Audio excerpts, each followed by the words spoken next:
Trigunarahita Satchit Brahma Rupam Varenyam Vimala Paramahamsam Ramakrishnam Bhajamaha Vitaritum Avatirnam Jnana Bhakti Prashanti Pranaya Galita Chittam Jiva Dukha Sahishnum Dhrita Sahaja Samadhim Chinmayam Komalangam Vimala Paramahamsam Ramakrishnam Bhajamaha.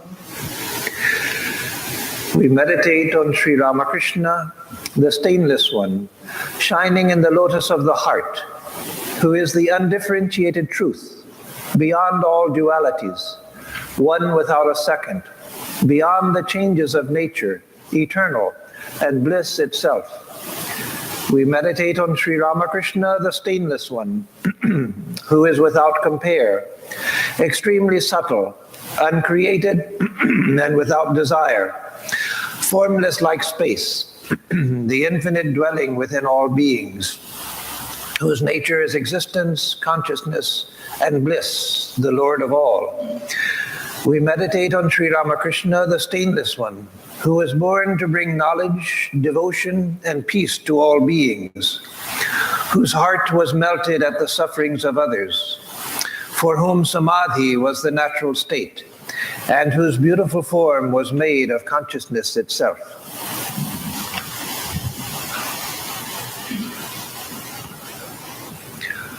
So this morning I want to speak on Sri Ramakrishna. The title of the talk is Sri Ramakrishna, the Known and the Unknown. It's always difficult to speak about Sri Ramakrishna because he exceeds or excels all of our categories of thinking. Swami Vivekananda himself only spoke directly of Sri Ramakrishna twice during his years here in the West, in America and England. Only twice he spoke about Sri Ramakrishna, and one of the times he spoke, the time he spoke in New York, the first time he spoke of Sri Ramakrishna, he was so deeply ashamed of what he felt was misrepresenting Sri Ramakrishna.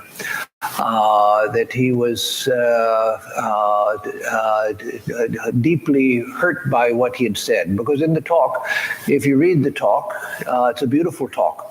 But he criticized the worldliness that he found in modern people.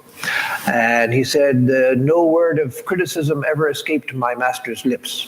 And so I have misrepresented him by criticizing people and their worldliness.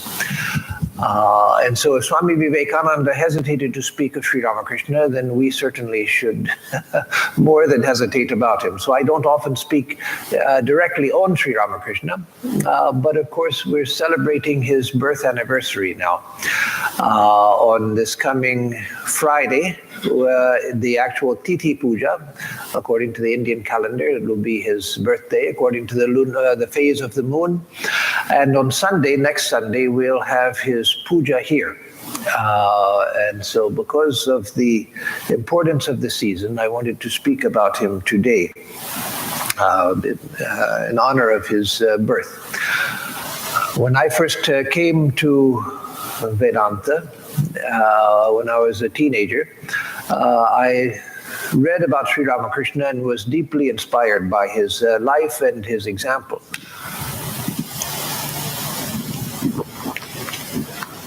The extraordinary purity of his life, the extraordinary joy that he manifested. In fact, some have called him the avatara, the incarnation of Ananda, of bliss. He's the Ananda Avatara, the incarnation of bliss itself. And so when you read his life, when you read his conversations, he's always dwelling in a state of bliss. Very strange that he used to say late in his life, he would say that the first vision he ever had with open eyes, that is, not one where he lost consciousness of the outer world and then had a vision. So it didn't matter whether his eyes were open or not, or closed, because he was not using the eyes. He was in an altered state of consciousness, not seeing the world when he had visions. But the first time, later in his spiritual life, when he was seeing the world as it is, but in the midst of it, he had a vision. It was of Sita. he used to say that Sita merged into him and bequeathed him her smile. But he said that because my first vision with open eyes was of Sita, perhaps that's why I have suffered so much in my life. And yet you look at his life and he's always blissful. So both, of course, are true. But the suffering that ShriRamakrishna went through was not ordinary suffering, not the suffering that we feel, the guilt we feel for things we shouldn't have done or said, or the failures that we had in life, or the failures that our family members perhaps had to experience, or illness and things like that. His suffering was of a different quality. And so when he says that my first vision with open eyes was of Sita, and perhaps therefore I have suffered so much, it was, again, of a quite different quality from what we think of as suffering. But in general, we find that he was the incarnation of joy. So when I first read about Vedanta, it was in the context of ShriRamakrishna. The first book I had was published by our Hollywood Center, and it mentioned ShriRamakrishna in several of the different essays in the book, and I was deeply impressed. And then when I contacted one of our centers, they suggested several books that I read, and among them was the Gospel of ShriRamakrishna. And again, one of the things that ShriRamakrishna did was, for me and for many, was that he made spiritual life real. He made spiritual life extremely real. And he showed that spiritual life was about inner transformation, transformation of the mind, transformation of the being. Whereas I had grown up, this was when I was a teenager when I discovered this, but I had grown up thinking that religion was just a matter of faith. You believe in certain teachings, the Bible tells you this, the church tells you this, you believe it, lead a basically good life, but don't do anything bad, anything actually seriously wrong. And then when you die, you go to heaven. And so you believe that. If you believe the story, then when you die, you go to heaven. But it was just a story that was told. And there were no examples of saints. In fact, because it was a Protestant church, when we studied in Sunday school, say, the life of St. Francis, they didn't go into details, and they didn't go into his mystical experiences or anything like that, because they didn't believe in those types of experiences. And they didn't even call him St. Francis. He was just Francis of Assisi. The idea being, it being a Calvinist church, that no one can be a saint. Only God and Jesus were pure, and everybody else is a sinner. And so St. Francis was a sinner too. But basically the idea we got about St. Francis was that he was a nice man. He liked animals. He liked children. He was a good guy, friendly, loving, like that. That was as far as Francis of Assisi's life went. And so when I read about ShriRamakrishna and saw, no, that religion is about transformation, complete transformation of the mind, complete transformation of the life, that religion is experiential. And then the example of bliss, because again, I had grown up thinking that religion was an extremely serious affair. You know, those of you who have read Swami Vivekananda's life, how people would tell him, Swamiji, you laugh so much, you laugh and joke, that's not proper for a man of the cloth, meaning a minister. And but Swamiji would retort to that, yes, sometimes I'm serious when I have a stomachache, but otherwise God is bliss, so why should I not be blissful thinking of God? Why should one who thinks of God not be blissful? And so that I saw in ShriRamakrishna. So he made a very deep impression. And his example solved the first doubt I had had about religion, the first serious doubt I had had, which I've told here before, so I won't go into it in detail, but it was about the fact that the followers of each religion says, my religion alone is true. And all religions are different, so they're probably all wrong, because they all teach different things. All of them claim to be exclusively true. And as far as I knew, all of them say that believe in us, and when you die, you'll find out that we were right. And so then it's a little too late to change your mind if you find out that they weren't right, somebody else was right. So I decided all of them are wrong. But in ShriRamakrishna, I found the foundation for the acceptance of all religions. That all religions, their very purpose is the experience of God, and they lead us to that in their different ways. And so my first serious doubt in religion was solved by him. The idea of the transformation of life, that the purpose of religion was transformation. And then there was the attraction of the idea of the Divine Mother.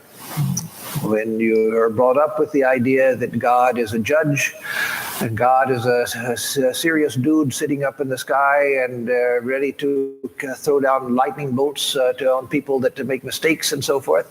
And he's there to, as we used to repeat every Sunday, to judge the quick and the dead, the quick meaning the living. That the idea of judgment, that God is there, God is there in heaven waiting to judge us when we die. And so that's a very serious affair. But to find the living idea of the Divine Mother, that the Divine Mother was not a concept, not some wish fulfillment or something like that, but the actual experience of God as Mother, that also was extraordinarily attractive.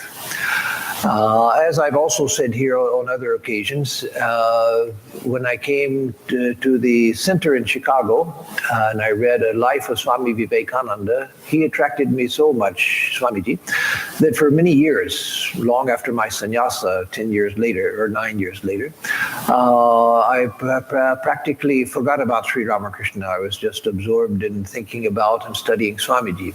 I didn't dislike ShriRamakrishna, it's just that Swamiji was so powerful and so attractive that all of my attention went there. It was years later that I began to see ShriRamakrishna in a larger context, and came back to a deep appreciation, and a much deeper appreciation for him. So when we come to ShriRamakrishna, one of the things that we find is that he is, of all of the great world teachers, he is the most known. We have photographs of him. We know what he looked like. And when you read the Gospels in the Christian Bible about Jesus, they're very beautiful. But they're just four small, they call them books, the books of the Bible, but they're really chapters. They're just not that much information. What is there is good, but not that much. And huge parts of his life we don't know anything about. It's often said that we don't know anything about his life from the age of 12 until he begins his ministry at the age of around 31. And so that whole period of his maturing we know nothing about. But even his childhood, there are only his birth and then a couple of incidents from his childhood. Otherwise we know nothing. But ShriRamakrishna, we have several biographies written by those who knew him. Swami Saradanandaji's master work, the great master, the Leela Prasanga, Ramchandra Datta's Jiban Vritanto in Bengali, which has now been translated into English, and several other works like the Ramakrishna Punti by his disciple. And so we have the record of his life, unlike the record of any other great world teacher. Of course, of the Buddha, there's much more than we know about Jesus, but even there, it's in very stilted language, which was formal language, which was written in order to make memorizing easy. And so it made memorizing easy and reading it hard because it's extremely repetitious, again, in facilitating the memorization of his life.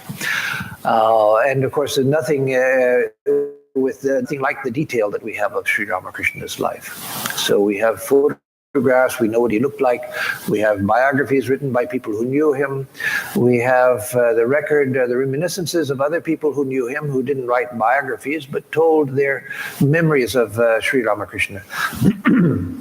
Even a latecomer like me met one person who had known ShriRamakrishna, served ShriRamakrishna. Her marriage was arranged by ShriRamakrishna. That is, he picked the boy she was to marry. Both of them became great lifelong devotees of ShriRamakrishna afterwards. So I met her in Varanasi in 1971, the last living person who had known and served ShriRamakrishna. and lived with and served Holy Mother at Dakshineshwar in the Nahabat. So someone who was very closely associated with Sri Ramakrishna. My own guru was a disciple of Holy Mother, the wife of Sri Ramakrishna, much more than a wife, his spiritual partner, the Holy Mother. And so Sri Ramakrishna is very close to us, very close to us, even now, very close to us. It was just some decades ago that the last people that knew Sri Ramakrishna passed away. But there are people who knew those people still alive. And we have the record of his conversations in the Gospel of Sri Ramakrishna, besides the lives of Sri Ramakrishna and people's reminiscences of Sri Ramakrishna. We can see in the Gospel and in other works written by his contemporaries, we can see his daily life. We know what he did. We know how what he ate. We know how he used to bite off the tip of a betel leaf before he would eat the whole thing. We knew so many of his habits so he's the most known of all of the incarnations. And so that's an extraordinary thing. Well, we have places of pilgrimage where he was born, where he lived in Dakshineshwar, where he passed away in Kashipur, where things that he used are still available. So when I was living at Bellarmठ, both recently, when I was living there for 5.5 years, and also when I was a young brahmachari living there in the training center at Bellarmঠ, I used to have the duty of guarding Sri Ramakrishna's relics on his public celebration day. So they have the birthday of Sri Ramakrishna, and then on a following Sunday, they have the public celebration. And on the public celebration, they set up some glass cabinets that people form long lines to walk past and look at, where clothes that he used to wear are kept, vessels that he used to keep. And so any of you can go to the museum at Bellarmঠ now and see all of those things on display. And so you can see the things that he used. You can go to the places where he lived. You can have people show you the places where incidents happened, at Dakshineshwar, at Kashipur, at Kamalpukur, at Shampukur, etc. And then besides that, we have the record of often not written, but the oral tradition of many people after the passing away of Sri Ramakrishna, continuing to the present day, who have had experiences of Sri Ramakrishna, and even common people. There was a worker in Bellarmঠ who got scared out of his skin practically because he used to go down into the basement under the main temple to clean and sweep. And one day he saw Sri Ramakrishna, the living Sri Ramakrishna, there. And of course, being a common worker, he was devoted to one of the things you find at Bellarmঠ, that most of the workers are devotees also. They become devotees by living at Bellarmঠ. And so this man knew about Sri Ramakrishna, was devoted to him, and of course he recognized him, but still seeing someone who passed away many years ago suddenly in front of you when you're sweeping the basement of the temple, that's, for someone like that, came not as a vision, but as a scary experience. And I had a man, an American devotee, and what I'm going to tell is some sort of thing that there are many such stories. This man, Eugene Condon, who lived in Kansas City. I met him when he was in his early 80s, and he didn't live much beyond that. Somewhere in his early to mid 80s, he passed away. But he told me his story of how he had come to Vedanta. When he was a young man, I think he was in his early 30s by this time, he worked for the railroads. And he was a ruffian. He was,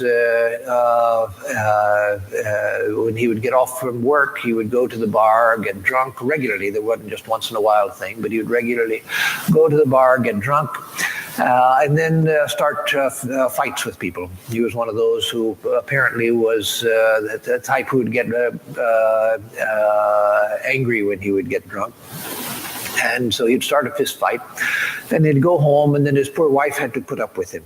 And so this would happen day after day, week after week, month after month, going on for, I don't know how long, he didn't say, but several years at least. And of course, he felt miserable about himself. His wife begged him to correct himself so that she wouldn't suffer, so that the family wouldn't suffer.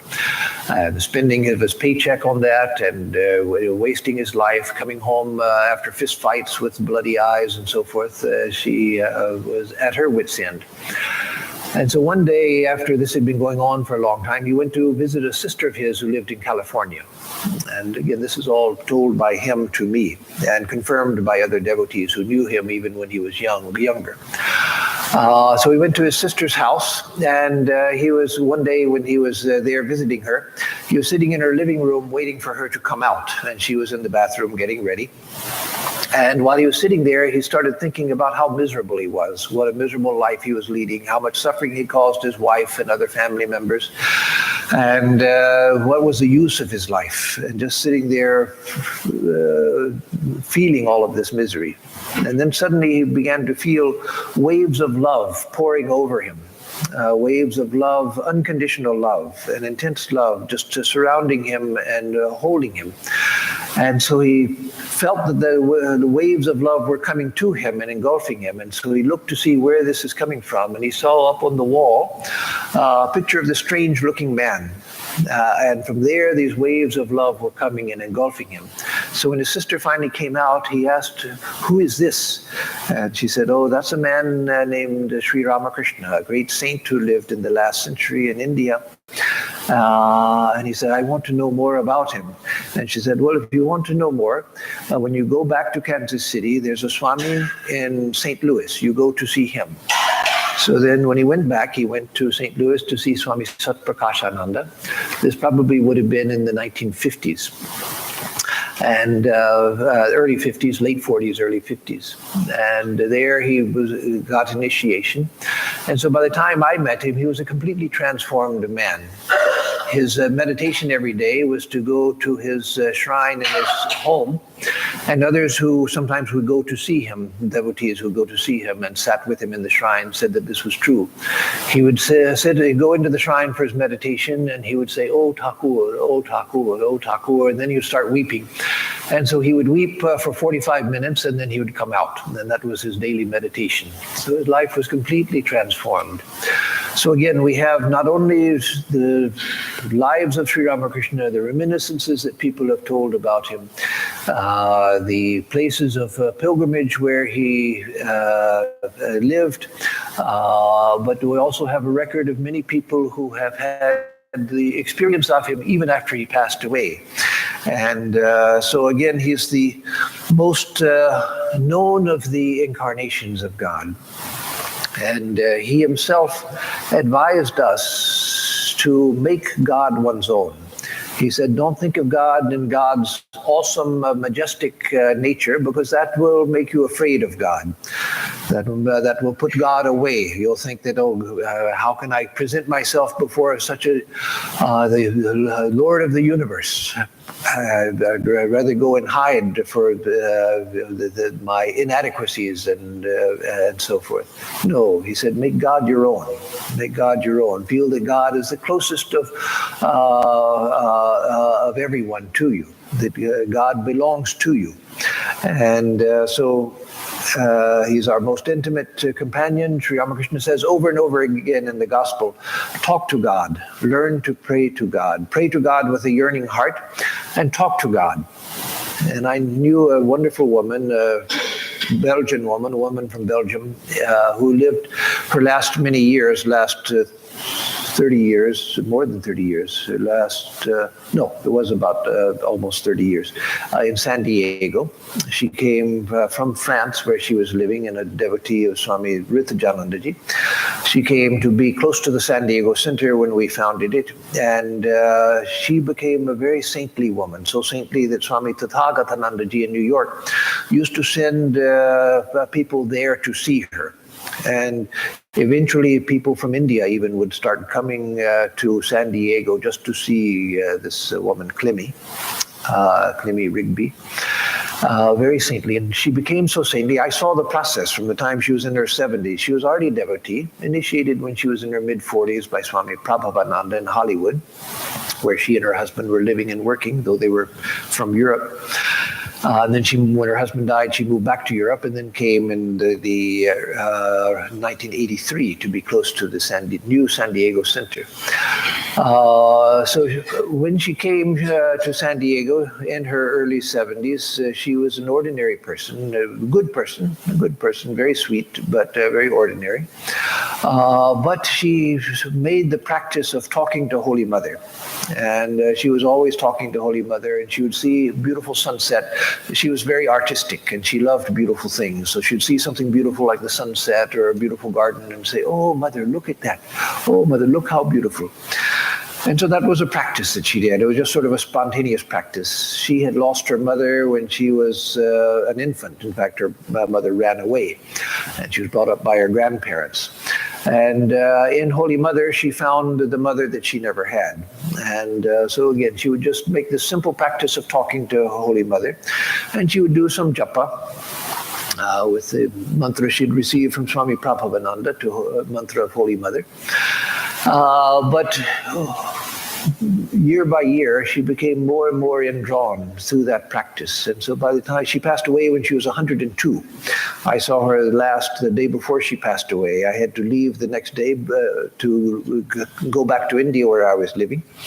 But a wonderful woman. And so again, Sri Ramakrishna used to say, make God your own. Learn to talk to Sri Ramakrishna.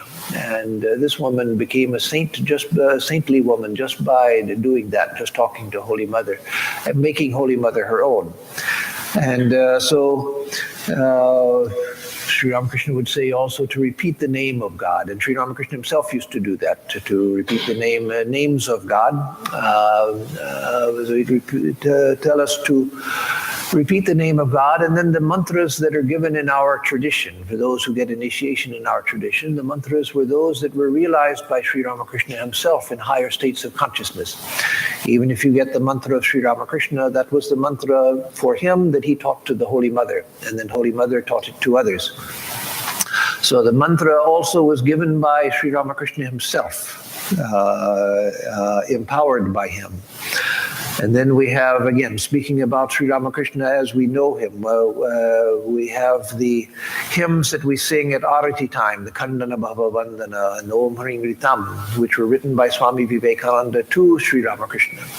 So you had this tremendous person, Swami Vivekananda, who is a disciple of Sri Ramakrishna, and who, more than anyone other than Holy Mother, more than anyone else, knew the profound depths and infinite extent of Sri Ramakrishna.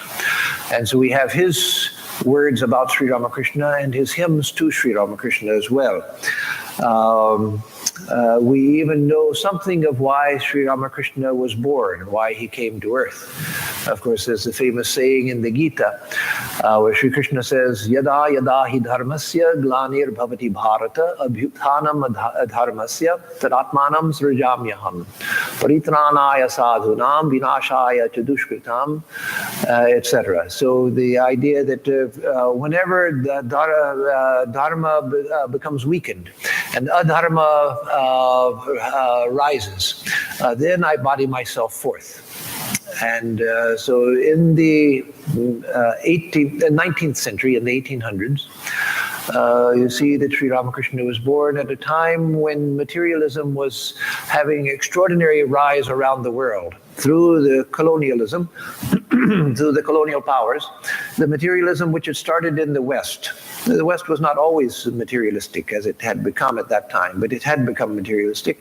And that materialism was spreading all over the world, affecting, or you could say infecting, other countries with material values.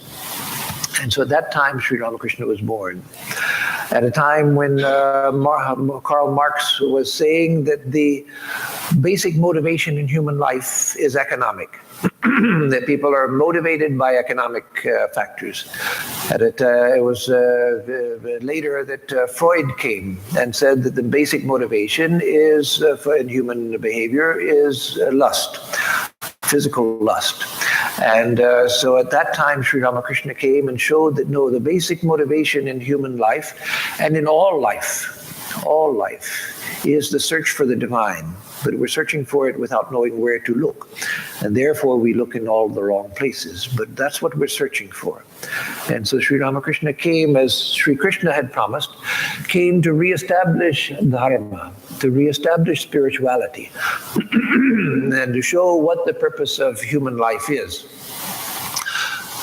He also came, as it says in that meditation which I chanted at the beginning, he says that he came because of the sufferings of humanity, that God from time to time incarnates at long intervals, takes on human form because of the sufferings of humanity. And so that was another motivation for his coming. And there was the need for a new idea of life itself, a new idea of humanity itself, a new idea of the world itself. Swami Vivekananda said that Sri Ramakrishna, making Belur his home, that in his subtle body, Sri Ramakrishna would dwell at Belur.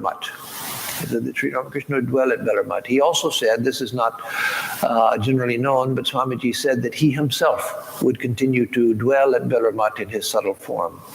But he said that Sri Ramakrishna would dwell in his subtle form at Belur, and from there he would radiate out to the world infinite spiritual ideas for the welfare of all beings.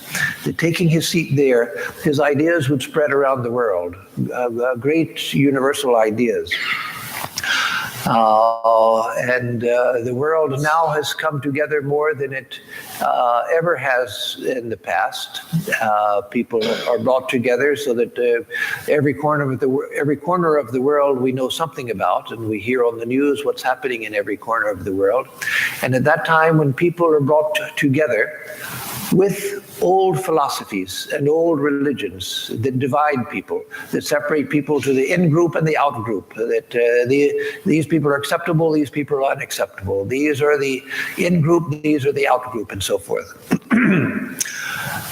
Sri Ramakrishna came to make universal religion a reality, and that we see happening. Slowly, yes, it hasn't become the major theme in religion yet, but it's happening, it's beginning.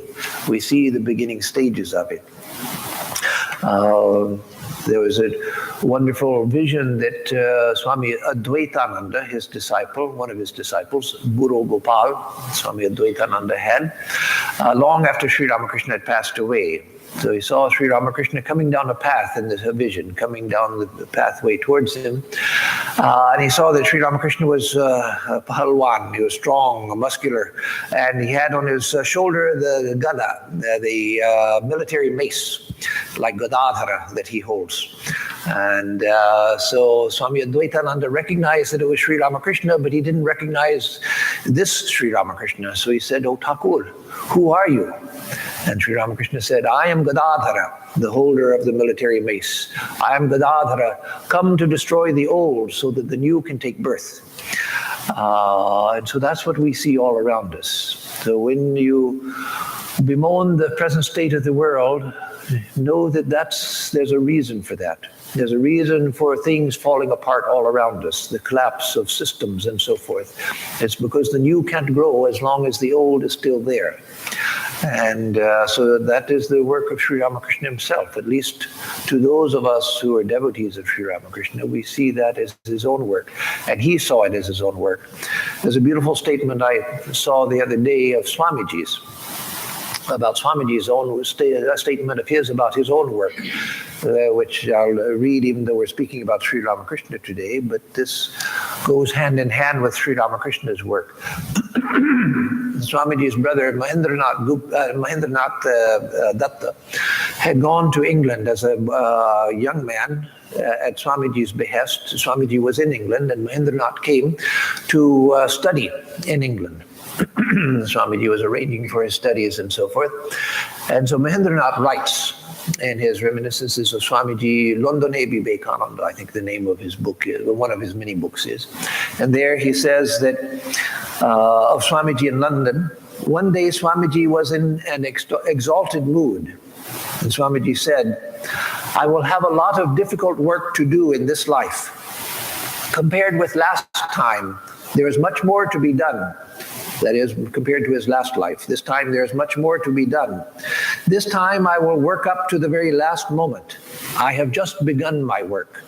In America, I have raised only 1 or 2 waves. A tidal wave must be raised. Society must be turned upside down. The world must be given a new civilization.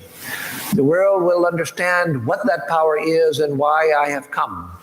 Compared with the power I showed last time, it will be tremendous. So this Swamiji was saying in an ecstatic state. So he didn't say what that last time was when he came, compared to which this time would be much greater. But we believe, because of many evidences, that it was as Buddha, that Swamiji was the same being who had come as the Buddha. And we look how Buddha's message spread all over the world. What a tremendous change it brought to country after country. The tremendous power that was manifested at that time and which went on working with the spread of civilization, the spread of broad ideas around the known world at that time. And Swamiji said, compared with that time, this time will be tremendous. That 1 or 2 little waves were aroused. This time I have to raise a tidal wave. And so together, Sri Ramakrishna and Swamiji are continuing to work for the welfare of the world. So as I've said, Sri Ramakrishna is the most known of the great teachers of the world. And when we meditate on him, we meditate on him as most familiar, with a smiling face, blissful face, loving, compassionate, etc. And when we repeat his name, we remember the advice of Holy Mother, Nam Nami Abhed, Nam Nami Abhed. The name, that is the mantra, and the one that the mantra refers to, they're non-different. And so when we receive the mantra of one like Sri Ramakrishna or the Holy Mother, we're receiving them in a tangible form. Then when we repeat their name, we're repeating that which is intrinsically tied to the person himself.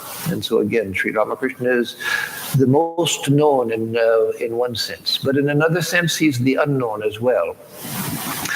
How much do we really know about Sri Ramakrishna? As some of you know, Girish Chandra Ghosh, the great Bengali dramatist, he asked Swamiji, Naren, you know Sri Ramakrishna more than anyone. You please write his biography.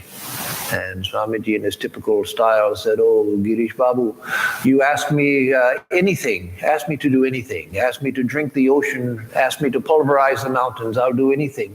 But don't ask me to do that. I can't write the life of Sri Ramakrishna, because in trying to form an image of Shiva, I'll end up with a monkey. I don't want to distort the life of Sri Ramakrishna. And anything that I could say about him would only limit him. And so Swamiji himself said that I can't possibly write the life of Sri Ramakrishna. And as I said, he didn't even like to speak about him in public because he was afraid of misrepresenting him. Somebody as great as Swamiji was afraid of misrepresenting him. Once when the Ramakrishna mission was just founded at Balaram Babu's house, and after the meeting, Swamiji was talking with Swami Yoganandaji, a disciple of Sri Ramakrishna, and Sharachandra Chakrabarti was present, who recorded the conversation. Swamiji said that this is only the beginning. Many great things will come. Now we're just at the beginning of the process of building this machine that will transform the world. And then Swami Yogananda said, yes, Swamiji, many great things no doubt will come, but sometimes a doubt arises that is this really the work of the master? The master had nothing to do with organization and all of these modern things that you were doing. Is this really the master's work, or is it your work? And then Swamiji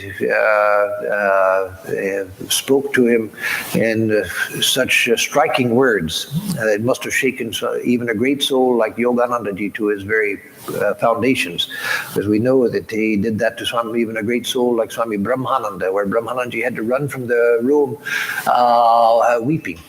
And so he said, do you think that just your little devotion sitting in front of Thakur and saying, oh, what a beautiful nose you have, oh Lord, that is Sri Ramakrishna?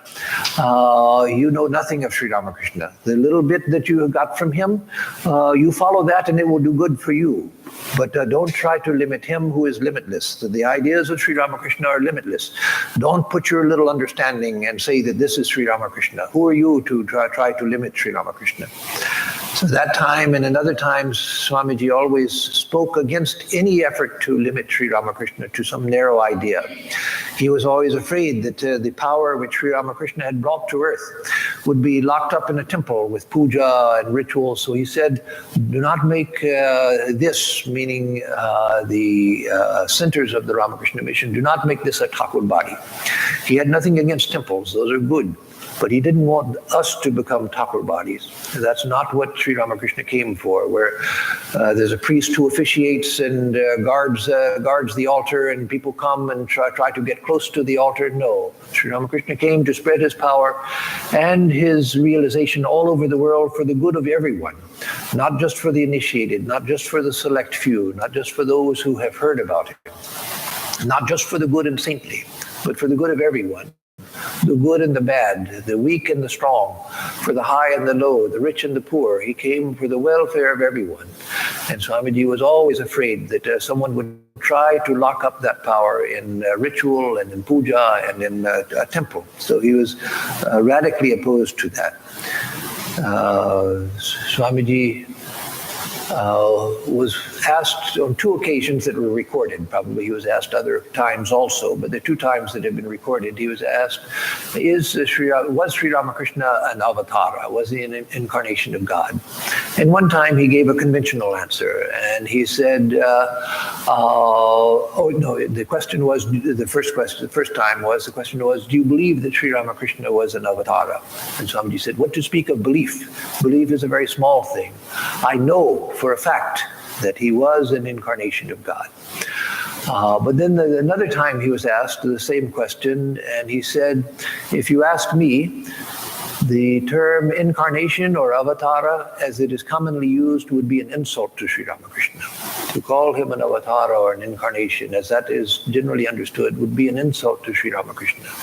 That is, why would he say that? We think of an incarnation as what could be better than an incarnation of God? But Swamiji meant, as it's commonly understood, as we understand it, because our human mind converts everything into a concept. And then we think that by hearing that concept, oh yes, Sri Ramakrishna was an incarnation. And so I've defined him. I know what he is. Okay, Ramakrishna, check the category incarnation, avatara, check. So now I know who Sri Ramakrishna was, and now I can think about other things. No, Sri Ramakrishna was far greater than any concept of the incarnation even. And so Swamiji said that to call him an incarnation, as that is generally understood, would be an insult to him. So we think that we know what an incarnation is. And as I said, Sri Ramakrishna is the most known of all of the world teachers. And so we think that it's so easy to know him. It's so easy to approach him. Yes, that's true, and that's good. But we should never think that the little bit that we know of him is that Sri Ramakrishna is limited to that. As he said to Swami Yogananda, his own brother disciple, who was a man of realization who himself had lived with Sri Ramakrishna, who had been blessed by Sri Ramakrishna. To him, he said, don't think that your little ideas of Sri Ramakrishna have captured the whole thing. That Sri Ramakrishna, I have come to break all of these categories. That Sri Ramakrishna was the embodiment of infinite ideas. And so, yes, Sri Ramakrishna is known in one sense. He's the closest to us in one sense, and yet he breaks all categories of thought. Do we know who Sri Ramakrishna really was? No, we have no idea. Do we know what he was? No, we don't really have any idea. We form a conception for our meditation, for our thought, for having a loving relationship with him, and he is inside of that. It's not that Sri Ramakrishna is over here and we have a conception which is here. No, within our conception, Sri Ramakrishna is there. But if we go into the reality of Sri Ramakrishna, we find that all of our conceptions are tiny, tiny little things that don't capture him at all. Just a little foam from the ocean of Sri Ramakrishna, and that's what we think is Sri Ramakrishna. So yes, the foam also is part of the ocean, but it's just foam. And so, yes, we have our ideas of Sri Ramakrishna. That's how we approach Sri Ramakrishna. And that's how Sri Ramakrishna accepts our approach also. As Sri Krishna says in the Gita, that patram pushpam phalam toyam, etc. Whatever you offer to me, that I accept as the gift of my beloved devotee. But that doesn't mean that the infinite has been captured by that. No, the infinite allows itself to be approached in whatever way we approach him. So Christopher Isherwood, in his biography of Sri Ramakrishna, begins the biography of saying that Sri Ramakrishna was a phenomenon. The phenomenon means something that can't be explained, a reality, a visible reality, an experiential reality, something that we can't deny, but something that we can't explain, something we can't categorize. Any categories we try to apply to him are falsified by the reality of who he is. We do arati of Sri Ramakrishna, we do worship of Sri Ramakrishna. We make offerings to Sri Ramakrishna, we pray to Sri Ramakrishna, and all of that is good. It establishes a sense of a relationship, it establishes a sense of connection, and yet the one that we are connecting to allows himself to be approached that way, lovingly allows himself to be approached that way, gladly, sweetly, happily, blissfully allows himself to be approached that way. But he's the infinite ocean that we can never capture, never capture. So do we know from what Sri Ramakrishna came? No, we don't. He himself said, but what he said was a story and mental pictures for our understanding and for our meditation. But from where he really came, no, that we don't know. Where did he go after he passed away? Well, he told Holy Mother, he appeared to her and said, I've just gone from one room to another. But do we know what that means? No, we don't know what that means. It's a way of giving the mind something to hold on to so that we can hold on to him. And again, all of the things we know about him are little pieces that we can hold on to so that we get some grasp of him who is ungraspable. So that we give some shape to that which is beyond all shape and all conceptualization. Do we know where Sri Ramakrishna is now? Well, we know that he's everywhere. But do we know what that means? That Sri Ramakrishna is everywhere, do we know what that means? No. We can think, we can imagine that like a cloud of light penetrating everything that we can't see, but that's there somehow. No, that's a very gross physical imagination. What it really means that he is everywhere, that the whole of him is everywhere, and he can be approached at any moment and in any place because he is there. What that means, we don't know, because that's beyond conceptualization. Do we know how it is that he liberates people? No, we don't know that. Do we know what work he is doing? Well, he himself has said that he's destroying the old so that the new can come up. But what that means, do we know? No, we don't know. We don't know. These are all just bare indications to give the mind something to hold on to. And they are true. They're true. But they're only the shadow of the real story. So again, it's not that when we look at Sri Ramakrishna's picture that he's not that. Yes, he is that. But he's not limited to that. That's his shadow. As Holy Mother used to say, Chai and Kai are one and the same. The shadow and the body are the same. And so Sri Ramakrishna the picture is the shadow of Sri Ramakrishna, and so he's present there. But what that means also, we don't know. How he grants his vision, how it was that he revealed himself to this man in Kansas City who was feeling miserable about himself. How it was who'd never heard of Sri Ramakrishna, knew nothing about him. Yet Sri Ramakrishna reveals himself to him. How that happened, God only knows. So spiritual life means combining the known and the unknown. Combining the known and the unknown. That is, we take the help of that which we know. And we use that to go into the unknown. So when we meditate on Sri Ramakrishna, when we repeat his name, when we pray to him, we're using the known, but we're using that to get to the unknown. And so we should always remember that spiritual life is a search. Spiritual life is a search. Meditation is a search. When we meditate, we're seeking the one we're meditating on.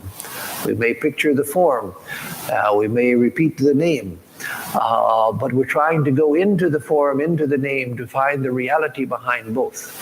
And so we take the help of the known in order to find the unknown reality, the actual reality, Sri Ramakrishna as he is in himself. And because of that, spiritual life is a creative life. Spiritual life is not just a repetitive life. We oftentimes meditation and japa and all of these things become very repetitive, and that's natural. It happens to everyone. But that's not what we want. What we want to do is to make it a creative and a seeking, so that when we're repeating the name, we're trying to find who is within the name. Who is within the name? Who is the one who is being named? Just as if you're in a big crowd of people with a lot of noise going on at some public event or something where there's a huge crowd, and you see a family member or a friend or someone you want to get their attention, and you call their name, you keep calling it until you get their attention. And that's the best way to get their attention. We've seen, all of us have seen, that even people who are deaf, they hear it when their name is mentioned. And so the easiest way to get the attention of God is to call God's name. And so when we're repeating the name, to think that we're calling on God, not just om, om, om, om, om, om, om, om, om, because I've got to do a certain number of times. No, that happens to all of us. So don't feel bad if that happens. It happens to all of us. But that's not where we want to stay. We want to keep trying to make it a search for God, a search for the real God.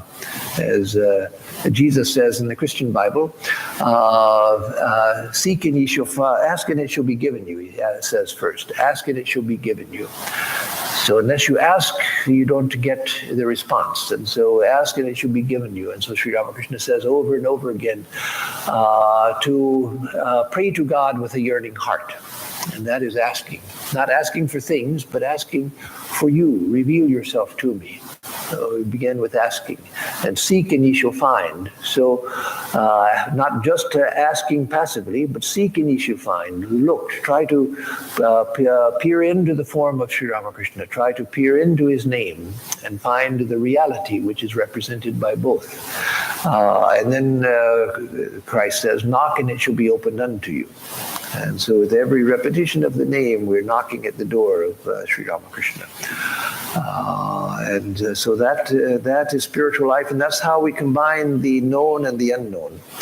So Sri Ramakrishna is my own, but there's no end to him, no end to him. Both Sri Ramakrishna and Holy Mother said about Satchidananda, about reality, about Brahman, about the infinite reality, which is also known as Sri Ramakrishna. About Brahman, both of them said that some, and talking about some that we regard as saints in the world, who were saints, they've heard the roar of the ocean from a distance. That is, they've had some experience, some transformative experience, but they're hearing the ocean from a distance. Some others have come close enough so that they see, oh, there's the ocean at a distance. Now I can see from this elevation, I can see the ocean out there. And so they've seen it. A few others have gone up to the shore and touched it. And they would say that if a rare soul like Shukadeva has actually taken the water and sipped it. But the water is the infinite ocean, the infinite boundless ocean, which has no end. And so we should remember that, yes, Sri Ramakrishna is our own. He's the closest of the close, nearest of the near, the incarnation of joy itself. That when thinking of him, gradually we find that all of our sufferings disappear, our joylessness disappears. But we're going to the infinite ocean. So he is the known, but he leads us to the unknown, that which is endless. And so people ask, what happens after Nirvikalpa Samadhi? As if that were their most pressing problem. What's going to happen after Nirvikalpa Samadhi? There are probably a few things they have to take care of before that problem arises. But if we get anywhere close to Nirvikalpa Samadhi, that problem won't arise, because it's not a problem at all. Because that means the realization of the infinite, that where there's no end. That where there's no end. That's why Swami Brahmananda said that spiritual life begins after Nirvikalpa Samadhi. That means that once you have plunged into the infinite, there's no end to it. No end to it. You can never come to an end to it. And so that is Sri Ramakrishna. The great teachers of the world, the great incarnations of the world, have identified themselves with that. But it's also true that that has become, in the collective mind of humanity, has become identified with them as well. So that if we as ordinary people, if we realize Brahman, we become identified with that. But in the case of the great teachers of the world, that becomes identified with them. And so they retain an illumined personality, which continues to be accessible to people, to whom we can pray, to whom we can offer worship, from whom we can ask guidance and protection and sustenance. And so Sri Ramakrishna has become another name for the infinite. And through him, we can approach that. His name has become identified with the infinite. His form has become identified with the infinite. And so through his name, through regarding his form, we can come to the infinite. But both are windows leading into that which has no boundary whatsoever, which can never be grasped within a name or within a form. But their form, their forms and their names become windows into the infinite, unbounded infinite, unlike the ordinary names and forms that we deal with here. So with that, I'll conclude for today. And instead of asking for questions, there's still a little time, but I won't ask for questions today. Let me give a closing chant, and then I'll give announcements, then we'll have arati.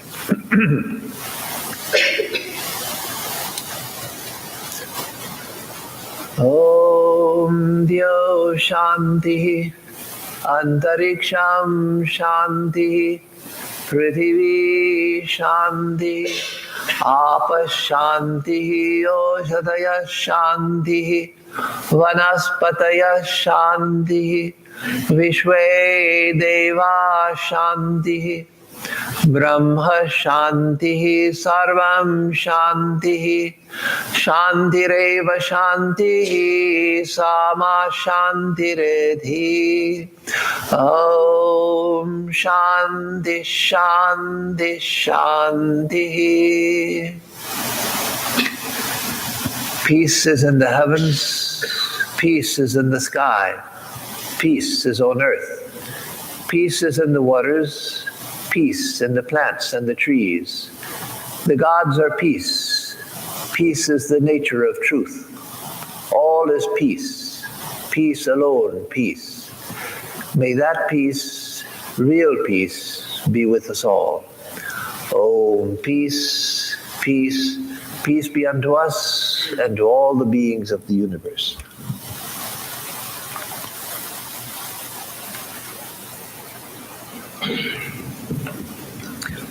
So for announcements, on Monday, that is tomorrow is Shiva Ratri.